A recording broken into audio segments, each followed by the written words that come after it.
The scream that cut through the quiet of the South San Francisco evening came without warning, sharp enough that a teenager walking home stopped mid-step. He looked toward a cluster of trees bordering the apartment buildings, thinking at first it might have been someone joking around. Then he saw movement, a man running, fast, disappearing into the shadows before the teen could even form a shout. When officers searched the area minutes later, their flashlights caught the still form of 18-year-old Veronica Cassio near a narrow footpath. She had been attacked with sudden, targeted violence, the kind that suggested the killer knew exactly what he was doing. There was no sign of robbery, no sign she knew her attacker. The scene felt controlled, quick, and practiced. Detectives worked through the night, following footprints that broke apart in loose soil and tire impressions that blended with dozens of others along the nearby road. Veronica had left a friend's home only a short time earlier, planning to walk a route she knew well. Her family told police she avoided conflict and kept close to familiar places. Nothing about her life suggested she would cross paths with someone capable of such brutality. The randomness of it unsettled the investigative team. Without a clear motive, the search became a hunt for a stranger who seemed to appear and vanish without leaving a trace.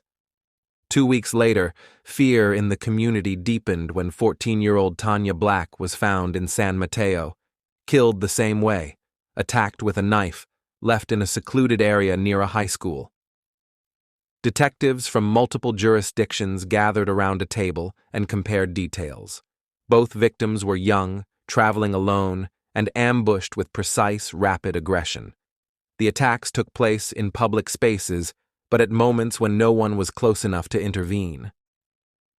Whoever the killer was, he moved with confidence and selected victims who were vulnerable only for the briefest window of time. As the pattern became clearer, the public began calling the unknown assailant the Gypsy Hill Killer, a name drawn from one of the neighborhoods where the attacks occurred. The label spread fast, amplified by newspapers and anxious conversations. Women who once walked to work or school began adjusting their routines.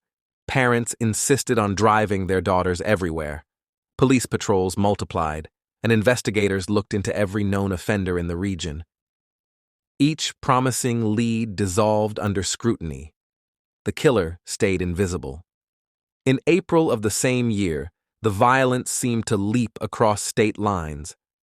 19-year-old Michelle Mitchell vanished in Reno after her car broke down near her mother's home. She had called for help, but when family arrived, she was gone.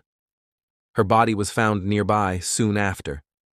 The killing resembled the California attacks closely enough that detectives could not ignore the possibility of a connection.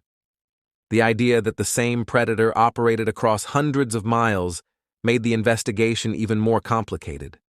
Agencies from California and Nevada began sharing evidence, following any overlap in travel routes, criminal histories, and offender behavior. But just as suddenly as the attacks had begun, they stopped. Summer came and went with no new cases. Detectives were left with stacks of interviews, maps marked with locations, and photographs that felt more like warnings than clues. Without forensic technology that could interpret biological evidence, the cases entered a long freeze. Families struggled with the silence left behind. Parents aged while waiting for explanations. Siblings grew up with memories of police visits and unanswered questions. Detectives cycled in and out of the cold case files, each generation hoping something new would emerge. By the early 2000s, forensic science had advanced enough to reopen the investigation. Cold case teams began re-examining evidence from all the attacks, pulling items from storage that had remained untouched for decades. Technicians worked carefully to extract DNA profiles, comparing samples across scenes and running them through national databases. For the first time since the murders, investigators saw a faint but unmistakable path forming. The link pointed to a man named Rodney Halbauer, a career criminal known for violence and frequent arrests. He had spent much of his life drifting between states, working odd jobs, committing assaults, and slipping through gaps in record-keeping. His movements in the mid-70s placed him in the Bay Area at the exact time of the Gypsy Hill attacks. Records also showed he had traveled widely, making the connection to Michelle Mitchell's killing plausible.